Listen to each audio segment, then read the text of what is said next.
Hello, welcome to this week's sketchbook tour. This week it's a sketchbook that is mostly, if not entirely, concept designs, character portraits.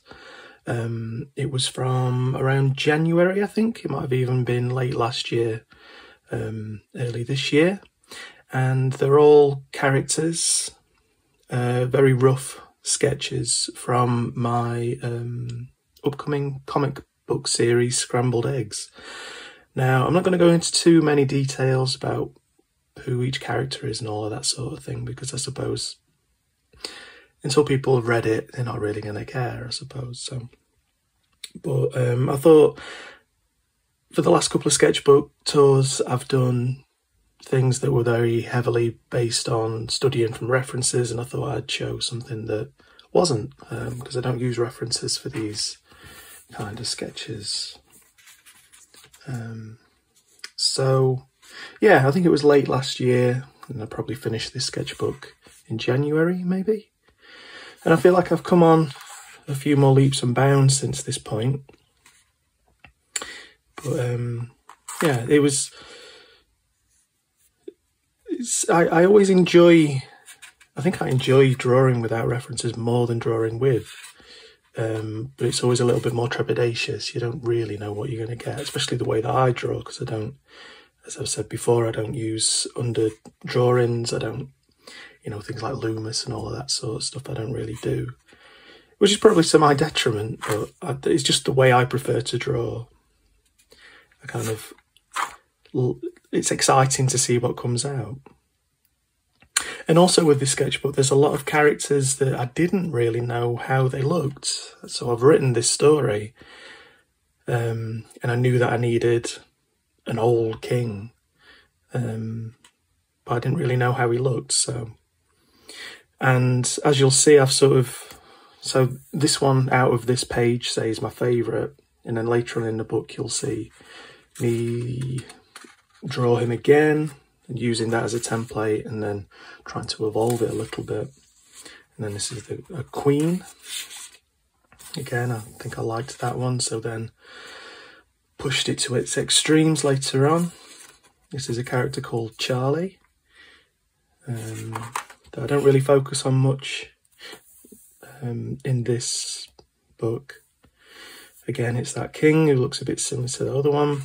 So this is what I do. I sort of take random sketches, trying to play around with the subtle differences in proportion until I find something that I feel is distinctive.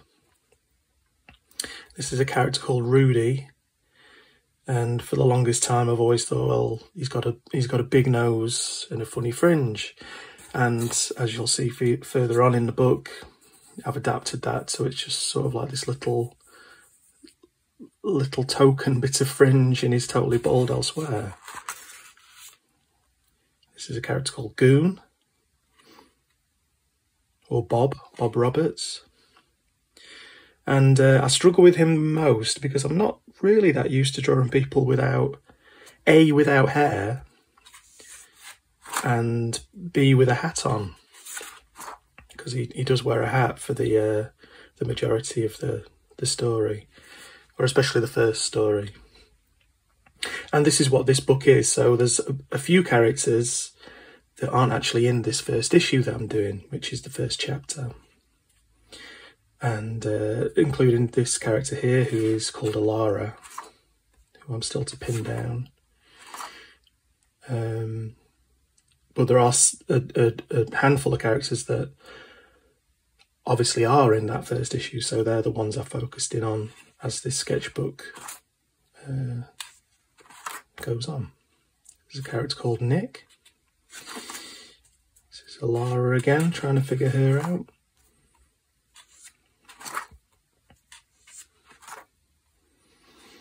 But yeah, it's very much a case of throw everything at it and see what sticks. And there's always little moments of, what I consider to be the right direction, as I've said before. But there's always, funny little things that I'm not overly pleased with. But again, it's not necessarily, I'm not necessarily out to do a good drawing. I'm trying to get these people, these characters that I've created, that I do have some ideas of how they look, but it's trying to get them out. And I feel like that's one of the reasons I don't use a reference for that, because I don't want anyone else's face necessarily to influence this. Or, I mean, obviously, well, well, not necessarily obviously, but because I've drawn so many faces from a reference, there's bound to be those people in there, but it's filtered through my ineptitude, I suppose. Lack of being able to draw certain things very well, or the things that I can draw well are more amplified. So it's sort of, yeah, they become their own thing. And as this book goes on, I become a little bit more stylized. Like with this, I go from trying to do something that was a little bit more realistic to a little bit more cartoon-like, I suppose, like with these ones. And I think that's again a nice or a happy accident of doing these kind of books for me, is that just through the act of doing it and cherry picking those things that I like about a particular character that I've drawn, and then taking it forward, it becomes a process of elimination almost. And then you pick out that style, because it's quite a dark story that I've written. It's not without its humour. It's not without its, you know, there's good deeds, but there's also a lot of bad deeds. And a lot of the characters in this first issue, the ones that are now being focused on in this sketchbook, like Rudy, aren't good characters, or they're not good people, let's say. But it's through, you know, certain things, certain avenues, certain born identity traits, let's say, or you know, societal wants and needs, that they've gone down a darker path, let's say. But I'm trying to create a story that is full of grey, very influenced by the Studio Ghibli films, among lots of other things. I mean, again, I don't want to dive too much into the story, but a lot of it is very focused on pop culture, and how it might influence our future, as it already kind of has our present. And it's about, sometimes we obsess over certain films or games, books, stories, you know, all this intellectual property, let's say. But we often don't take the morals that are in those things as seriously. And that's not for everyone. I'm just, yeah, it's a future that's been influenced by science fiction, basically, but not the morals of a lot of those science fiction stories. And that's not necessarily what the story's about, although there are lots of hints at that. That's more how the world's been built, because in classic me sort of fashion, I've done an awful lot of work on this and tried to create quite a deep and interesting world. But that then leaves me with the monumental job of designing it all, actually trying to do it justice, I suppose. But as I say, the world of Scrambled Eggs is one that is influenced by science fiction, like the science fiction that we know and love. So there's a lot of nods, and one of the reasons it's not the reason it's called Scrambled Eggs, but one of the reasons is our sort of fascination, our obsession with Easter eggs in pop culture. and now they filtered into our future, if that makes sense. Like I say, this is unscripted, by the way, if you've not already noticed. But yeah, that's part of it, part of many moving parts. But anyway, yeah, so as you can see, I'm going a little bit more cartoon-like in some of these. And I think that's probably for the better. Like I say, it's a dark tale, and I think a slightly more cartoon-like or stylised look can help balance that a little bit. This is a character called Franklin. He's kind of like I suppose, he's not necessarily a villain, but he's just part of a faction, let's say. That he doesn't necessarily have everyone's best interests at heart, even though he seems to claim to.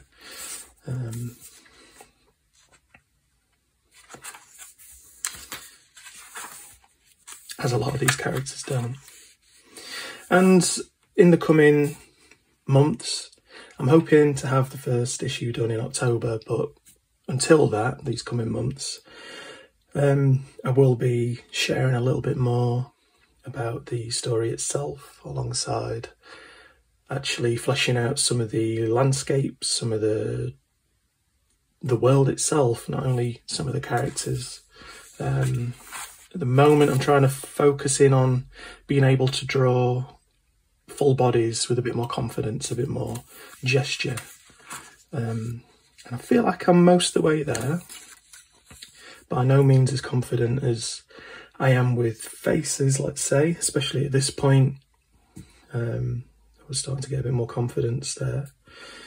But once I'm over that hump, it's then a case of designing a lot of the fashions. And there's also going to be a few weapon type things in there. And obviously, like I say, the landscapes, the architecture, and that's all going to slowly be filtered throughout the next few months over on Instagram and my other social media. And through doing that, I hope to share a little bit more about the story and the world itself. But obviously I don't want to share too much, and even though I've got a full story written out, I know what happens to each character, I am leaving a few of these chapters a little bit loose, so I can then sprinkle in some extra little details as I go chapter to chapter, issue to issue. But so there's some guards, there's the King and the Queen's guards, so that's what this is, me sort of taking inspiration from real life helmets. I don't think I used references, but I think I did look at them and then drew some, trying to remember how certain things looked. Again, I don't want to be overly influenced. And the same thing with all the Easter egg stylings. I don't want to be overly influenced by things that have been before, but that is part of it. And then, you know, thinking what it might be like to have potentially a skull incorporated into those helmets. The faction of these guards and this king and queen, they're self-appointed king and queen, so they're not actually royalty. They're just the head of their little faction, their little clan. And they're a bunch of outsiders, and they've become quite fed up, let's say. There's a bit of a revolution going on with them all, between them and the very futuristic, if I can get my words out, futuristic side of this area. This futuristic faction. There's the beginnings of a war about to break out.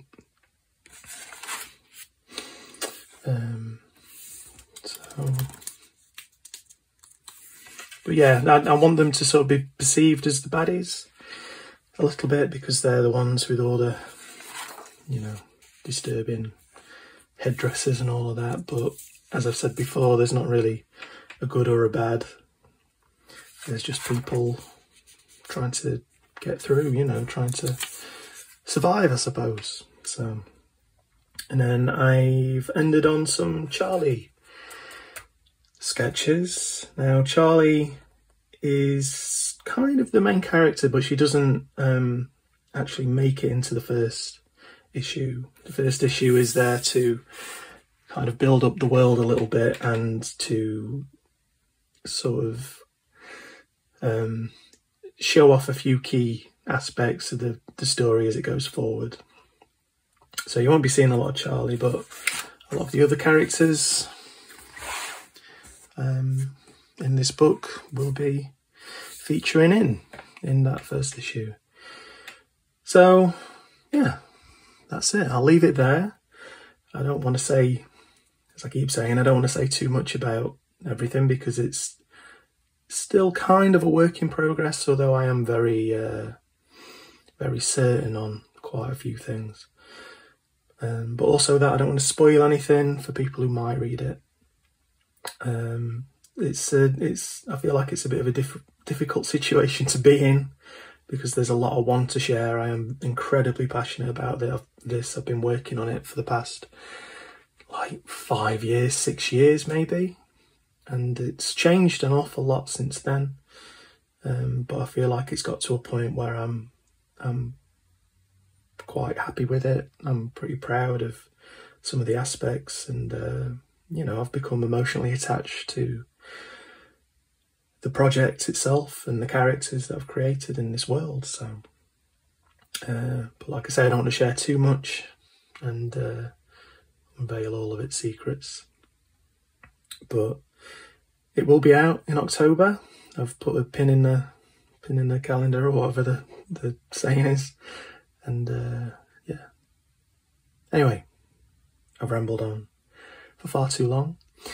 But if you'd like to see more of these sort of sketches, and I am going to be playing around a little bit more with tone, because I feel like a lot of the stuff that I do is just line, but I want to sort of experiment a bit with different like brush pens and, like I say, tone and rendering, as well as all the figure work that I'm going to be doing. And if you'd like to see more of that, please do visit my Instagram alongside Twitter and Facebook, although Instagram is the place where I share most of what I do.